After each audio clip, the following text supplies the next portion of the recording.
Assalamualaikum warahmatullahi taala wabarakatuh. Alhamdulillah, semalam saya telah mengendalikan satu kelas online dengan keadaan saya ini, dengan kanta ajaib saya ni.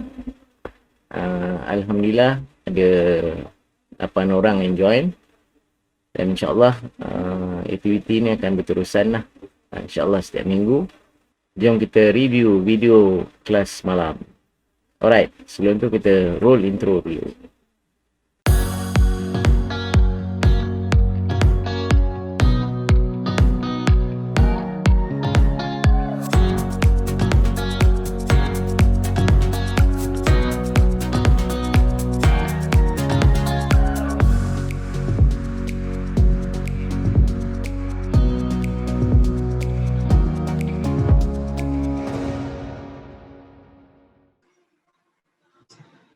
Assalamualaikum warahmatullahi taala wabarakatuh. Terima kasih kawan-kawan yang sudi menemani saya malam ni. Saya sebenarnya saya nak buat recording untuk YouTube saya, tapi memandangkan tak ada aktiviti kan. So saya buat je lah, kuat ada orang nak join. InsyaAllah saya ni mata tak apa nampak, jadi dekat ruangan chat tu saya tak boleh tengok sangat lah. Tapi kalau ada apa-apa nak bercakap sebab kita tak ramai kan, bolehlah nanti unmute-kan mic dan cakap lah.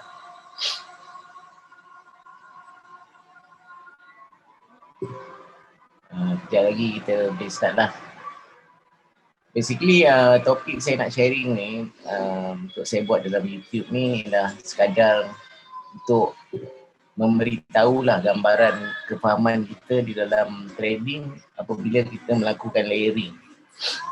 Actually benda ni tak ada jadi masalah isu apa pun. Mungkin ada orang akan tanya saya, akan cakap kat saya, ini akaun aku punya pasal lah, nak buat apa kan. Betul lah tu, sebab akaun masing-masing, duit pun duit masing-masing. Cuma saya sebagai seorang pendidik, saya nak beritahu lah apa kesan-kesan dia. Sebab saya ada banyak pengalaman dalam follow copy trading follow copy trading, dan ada juga akaun yang saya login dalam investor password dan saya pantau saja. Dan baru-baru ni saya tengok satu akaun dah MC disebabkan layering lah. Walaupun dia layer agak berhemah, tapi end of the day kita tak tahu. Dalam forex ni semuanya kebarangkalian. Kita tak boleh cakap besar. Kalau dia kata dia nak pergi ke buy, kalau kita ambil sell, dia pergi ke buy, dia pergilah. Tak ada siapa pun tahu. Sebab tu pentingnya pengelolaan risiko dalam trading ni. Sebab kita tak tahu, bila kita dah masuk market, kita dah tak boleh buat apa-apa dah. Kita dah tak ada kuasa. Tak ada kuasa orang kata. Yang ada kuasa untuk kita ialah cut loss. Dan last week, saya ada follow seorang manager juga, copy trade. Dengan $250 dan dia cut loss agak besar jugalah, $80 kesan daripada layering lah. Benda ni subjektif sebab trading kita ni tak ada salah dan betulnya. Ada orang nampak situasi tu dalam situasi buy, pada waktu yang sama ada orang nampak situasi tu dalam situasi sell. So tak ada salah, tak ada betul. Cuma daripada apa ilmu yang kita belajar, pula kita akan buat penilaian yang baru. Saya pernah WhatsApp dia sebab saya kenal baik dengan dia. Bila floating terlalu tinggi, saya tanya je lah apa yang membuatkan dia hold position tu. So dia cerita kat saya, dia kata dia nampak benda ni break support H4, kemudian dia nak mencari support daily. Sebenarnya benda-benda macam tu, kita sekadar nak menyedapkan hati kita je. Cuba tanya di sini, di kawan-kawan semua. Saya rasa benda yang sama. Kita akan rasa statement dalam hati kita tu sekadar nak menyedapkan hati kita je. Sebab tu bila kita buat layering, kita mula meletakkan satu harapan yang market akan reverse ataupun buat retracement lah. Okay. Saya tak kisah pun dalam webinar saya ni ada orang ke tak ada orang, tak kisah. Sebab saya memang nak bercerita sebab saya nak buat recording untuk YouTube saya. Saya dengan, tak mungkin ramai yang tahu ataupun ramai yang tak tahu, saya merupakan seorang OPU penglihatan low vision dan agak sukar untuk saya mengendalikan komputer dan sebagainya, lebih lagi dalam trading. Mostly sebab tu saya banyak guna phone. Jadi aktiviti yang lapang yang saya boleh buat, memenuhi aktiviti saya di rumah. Selain daripada trading, saya ada run EA. Kemudian saya juga ada follow beberapa orang copy trade yang saya nampak ada potensi untuk buat income lah. Dan di samping tu saya buat YouTube untuk kongsi ilmu-ilmu yang Allah pinjamkan pada saya lah. InsyaAllah. Okay. So, saya rasa kita dah boleh start. Saya pun tak tahu berapa orang dalam ni. Saya tak nampak. Saya akan bercakap je. Sama ada orang, dah ada orang saya cakap je. Alright Lepas ni kalau ada nak maklum balas pada saya, boleh WhatsApp saya lah. Nanti saya letak nombor WhatsApp saya di Telegram. Ataupun boleh personal message saya. Cakap je apa-apa, tak apa. Selagi benda tu memberi manfaat pada saya, insyaAllah saya akan amalkan dan praktikkan. Alright Okay, saya Bismillahirrahmanirrahim. Saya memperkenalkan diri saya, nama saya Hasma bin Ramli. Saya tak ada pencapaian apa-apa dalam dunia trading ni. Sekadar dulu saya pernah ikut awal-awal pelibatan saya dalam forex trading ni, saya ikut Atuk Pemalu, Zamrin Arifin, dan kemudiannya saya mengundurkan diri. Lepas saya berhenti kerja, asalnya nak jadi FTT tapi saya jatuh tersungkur. Dan saya pernah bekerja di Kemboja untuk meneruskan kelangsungan hidup, dan balik saya ke Malaysia. Saya nak teruskan balik dalam trading dan sambil tu kerja lah. Maksudnya saya nak jadi PTT lah. Tapi Allah takdirkan 3 bulan selepas saya balik ke Malaysia, saya jatuh sakit dan selepas tu saya mula hilang penglihatan dan sebagainya lah. Okay. So semasa saya jatuh sakit, saya diilhamkan untuk brandingkan saya punya projek ni sebagai Faculty of Forex lah. Biasalah dalam industri forex ni kalau tak ada branding orang tak pandang kan. Ada branding orang tak pandang kalau tak ada pencapaian. Tapi pada saya mudah je. Kalau ilmu saya ni mampu memberi manfaat pada orang lain, itu dah cukup bagus lah. Sebab itu salah satu bekalan untuk saya lah bila saya di alam barzah ni. Kalau ilmu-ilmu yang saya kongsi ni memberi manfaat. Okay. So apa definisi layer? So definisi layer ni kita tahu, maksudnya kita melakukan entry melebihi satu. Sama ada entry itu dalam posisi buy ataupun sell pada pair yang sama. Sebab tu dia dipanggil layer lah, macam cake layer. Macam cake layer. So sebab itulah dia dipanggil layer. Right. Okay, kenapa layer ni berlaku ataupun kenapa trader membuat layering di dalam trade mereka? Okay, antara faktor yang saya bayangkan ialah mereka cuba untuk mengimbangi posisi mereka. Mereka cuba mengimbangi posisi mereka. Okay, mereka cuba mengimbangi. Maksudnya bila mereka berada dalam position yang market tidak memihak pada mereka. Contohnya saya masuk sell, tapi market makin lama makin ke atas. Jadi trader akan mula membuat layering. Maksudnya dia nak, dengan niat dia nak cover loss tu bila floating negatif. Saya rasa kawan-kawan semua pun biasa buat kot. Bila floating sikit dia, kita mula buat layering. Sebab manusia ni dia ada sifat takut kehilangan, takut kehilangan duit, takut kerugian. Walhal kita dah belajar tentang money management dan risk management bila kita nak jadi trader, tapi kita masih takut. So jadi kita membuat tindakan layering ni.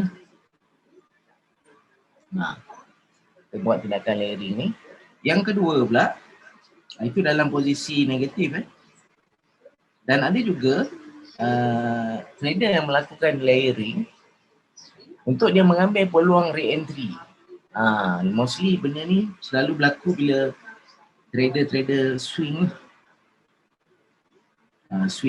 dan dia tahu contohnya dia ambil position buy untuk time frame yang besar dan dia tahu mungkin dia pakai Fibo apa ni. Tak ada orang pun tahu pun market nak mana, tapi daripada sudut analisa dia kata market ni akan sampai pada satu price dan sepanjang price tu takkan market pergi macam roket kan. So of course market akan buat retracement. So jadi mereka ambil peluang ni untuk re-entry. Iaitu mereka entry dalam positif, floating positif lah. Ini antara layer yang bagus dan tapi dia pun berisiko juga. Contohnya bila kita dah market tidak memihak pada kita, floating positif kita tadi mungkin akan berkurangan lah. Tapi dia tidak bahaya bila kita buat floating yang di atas ni. Yang di atas ni lagi bahaya lah. Alright. Okay, next. Apa kesan layering ni pada account? Bila kita dah mula buat tindakan ni, apa kesan ni? So account akan menjadi lebih berisiko tinggi. Berisiko tinggi untuk loss yang lebih banyak. Sekiranya retracement tidak berlaku dalam kadar pengiraan yang kita nak. Sebab bila kita buat layering, nanti saya akan tunjuk sikit calculation layering. So kalau layering tu tidak pergi kepada retracement yang kita nak, nilai pitch yang kita nak, kita masih dalam negative position. Jadi bila dalam negative position ni, kita of course minda mindset trader ni takkan cut loss ni. Majority. Ada orang bila dia dah reduce sikit dia punya floating, dia akan cut loss. Tapi majority. Bayangkan saya tengok depan mata saya account 1,300 MC. Disebabkan kaedah ni lah. Walaupun dia layering dalam agak jauh-jauh, tapi sebab dia banyak masuk pair dan kebetulan semua tidak memihak pada dia, end up account MC lah. Okay, so maksudnya account kita akan menjadi lebih berisiko lah. Dan bila floating semakin tinggi akan terwujud emosi marah kita pada market dan pada waktu itu kita mula membuat tindakan yang tidak rasional. Mungkin asalnya kita plan nak entry code sequence tapi end up kita entry dengan lot yang lebih besar, lot gajah sebagainya lah. Benda yang biasa ada orang on video tapi saya tak nampak lah. Okay, maksudnya kita dah mula tidak membuat keputusan yang tidak rasional lah. Sebab tu mostly trader loss bukan disebabkan tak pandai trade. Sebab kalau kita tengok industri forex di luar sana tu ada beribu-ribu teknik. Ada orang tunggu engulfing pun dia boleh buat duit. Pakai Bollinger Band keluar atas dia sell, keluar bawah dia buy pun boleh buat duit.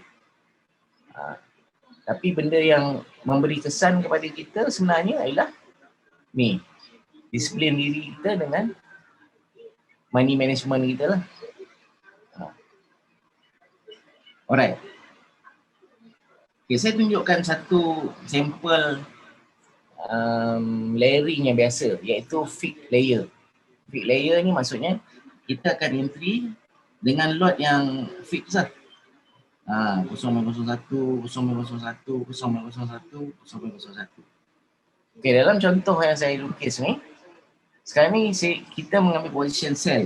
Of course, semua orang dalam, saya rasa kawan-kawan dan ni semua power trade tahu konsep trading. So kalau kita sell, kita nak market ke bawah untuk kita profit. Saya minta maaf tulisan tangan ni memang tak cantik. Saya mahir dalam pengendalian komputer masa saya celik mata dulu. Saya boleh buat movie editing, grafik, apa semua. Tapi tulisan tangan saya memang out. Kecil-kecil tu malas belajar kot. Okey. Contohlah kita ambil, saya ambil contoh sekadar 5 layer je lah. 4 layer, sorry. Okay, kalau bila kita entry, market tidak memihak pada kita. Okay. Bila market tidak memihak pada kita, entry pertama kita tadi akan minus khusus. Kalau saya ambil lot 0.01, maksudnya account saya dah loss $1. Betul eh? Dah loss $1. Dan pada waktu tu saya membuat entry terbaru, iaitu entry 0.01 pada saat minus $1. So jadi apa harapan saya waktu ni lah, market membuat retracement sebanyak 5 pip. Okay, bila market membuat retracement sebanyak 5 pip, entry pertama saya akan dah jadi berkurangan jadi minus 5, dan entry kedua saya tadi dah jadi plus 5. So plus 5 tolak minus 5, break even lah 0. Okay. Ingat 5 pip. 5 pip dalam trading mungkin ada orang kata senang, ada orang kata susah. Tapi kalau kita berhadapan dengan situasi di mana kalau retracement hanya berlaku 3, akaun kita masih dalam keadaan negatif. Dan kita akan berkeras hati untuk tidak membuat cut loss. Sebab kita masih yakin market nak turun. Kalaulah semua orang tahu market nak pergi mana, saya ingat tak ada orang miskin kot kat Malaysia ni. Semua orang kaya-raya. Okay, dan apa yang berlaku ialah market meneruskan perjalanan lagi. Jadi nilai retracement kita dah meningkat. Saya memerlukan, saya dah buat kat atas ni sebab saya takut saya lupa kan. Sebab saya kan tak pernah nampak. Saya matematik pun tak berapa cantik. Jadi bila fix saya, kita memerlukan dia patah balik 10 pip, baru akaun kita akan break even. Maksudnya entry ketiga 001 ni perlu turun ke entry kedua ni. Dan baru pada waktu tu kita boleh close. Tapi seandainya market tidak memihak lagi pada kita, dia turun 3 je. Dan mulalah kita buat lagi tindakan untuk kita layer di atas. Dan end up nilai retracement kita tadi dah meningkat lagi menjadi 15 pip. Yang saya tengok MC tu ialah akaun lot 0.01 fix layer ni.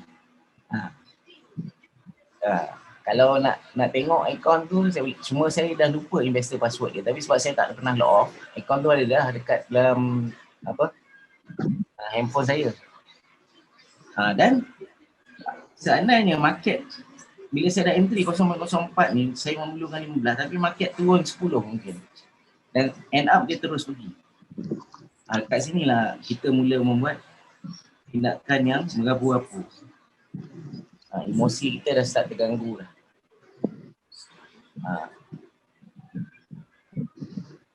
Saya cerita pasal layer ni kenapa? Mungkin antara kita ada cita-cita jadi fund manager, copy trade manager, buat portfolio kan. So benda-benda macam ni kita tak boleh amalkan dalam trading kita untuk fund manage. Ini kalau investor tengok dia risau, dia mahu cabut lari.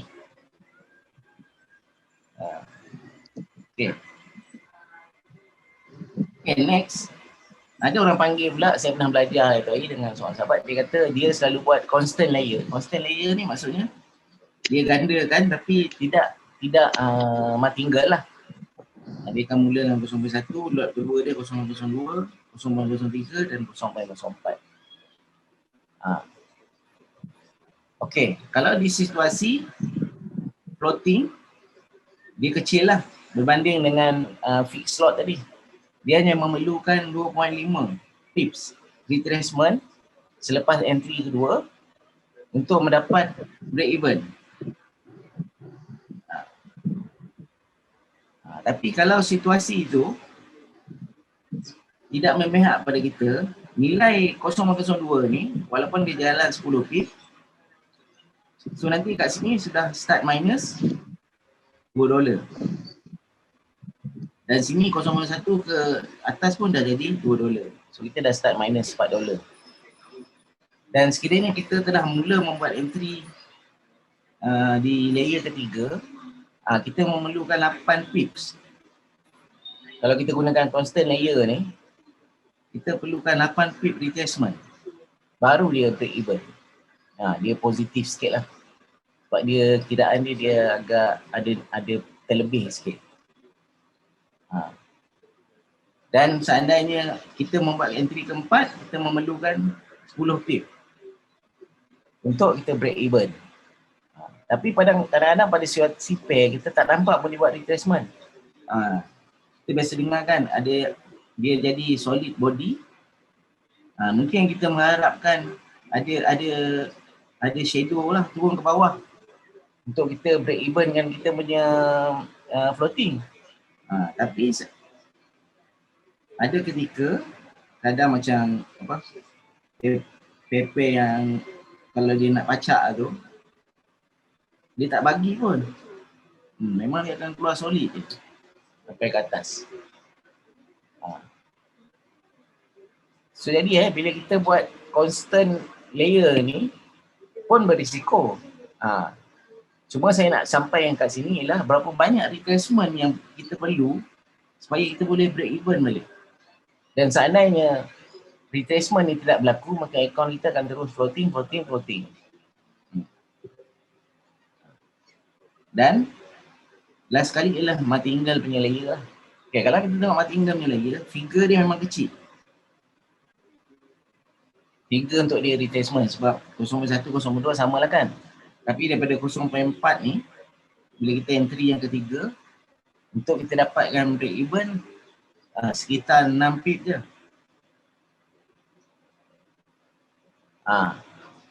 Tapi waktu tu floating kita pun dah agak besar lah. 0.1 ke entry ketiga dah minus $3. 2 ke atas tu dah 2. 10 pip kan, dah $5. Dan sekiranya retracement tidak berlaku juga dan lagi ke atas, so mostly trader banyak yakin, bila dia buat martingale dia akan yakin, retracement sikit ni mesti dapat balik lah modal. Macam tu lah. So ini kefahaman tentang layering. Walaupun dia ni bersikap akaun sendiri masing-masing. Ikut saya lah Cik Asma, saya nak buat layer macam mana pun. Tak ada masalah, saya pun tak kisah. Saya sebagai orang yang memberi perkongsian, saya beritahu benda ni lah. Macam mana kita nak dapatkan break even balik, berapa pips yang perlu reverse bila kita dah start buat layering. Ini saya anggap kita buat layering konsisten lah. Mungkin ada setengah orang baru 1 pip jalan floating dia dah layer lah. Then calculation dia lain lah. Ini saya gambarkan dia sentiasa bergerak dalam nilai 10. 10 pip. Alright. Okay. Apa kesimpulan yang kita boleh dapat kat sini? Kalau kita tahu forex ni is all about kebarangkalian. So kalau market ikut cakap kita, ni tempat orang senyum lah yang selalu screenshot dekat Facebook tu. Kita pun tahu kalau contohlah saya martingale ni. Ini semua orang tahu. Simple matematik kan. Kalau dia layer kat sini dan market terjun, memanglah. Memang dia akan buat income yang besar lah. Orang kata kalau lot $1 tu. Sebab daripada gandaan besar kan. Itu kalau saya tahu macam ni pun saya dah boleh buat macam tu. Ataupun saya terus letak je lot $10 ni. Kan? Tapi seandainya market tidak mengikut entry kita, maka kita kan akaun kita kan start jahanam lah. Dan bermulalah ni teknik harapan ni, berharap market patah balik.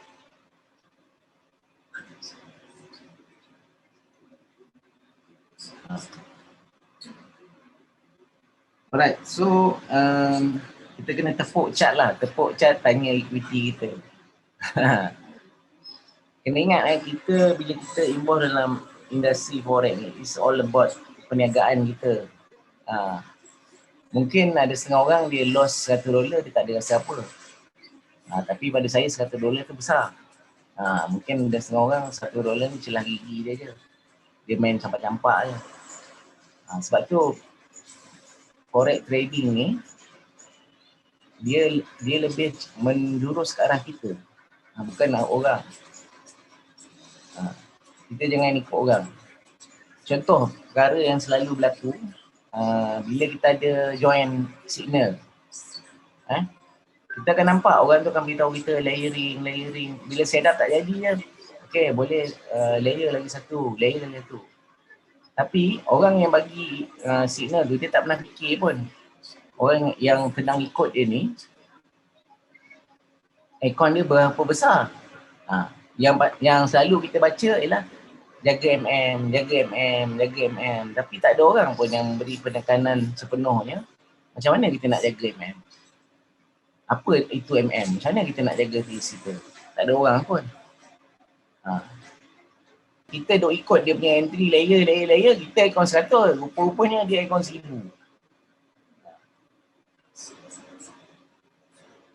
Okay, so itu sajalah perkongsian ringkas malam ni daripada saya. Saya sebenarnya sedang buat sedikit lah syllabus yang saya boleh kongsikan, yang saya yakin lah boleh memberi manfaat pada orang-orang baru maupun lama lah. Sebab saya dengan keadaan mata saya begini, saya lebih banyak fokus kepada trader-trader baru untuk saya buat mereka kenal industri ni macam mana lah.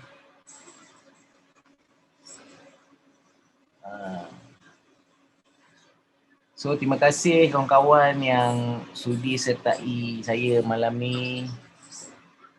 Okay lah, semoga biarlah sedikit tapi semoga ilmu tu memberi manfaat, insyaAllah. Jaga diri, jaga kesihatan, sila patuhi SOP. Wabillahi taufiq wa hidayah. Wassalamualaikum warahmatullahi wabarakatuh.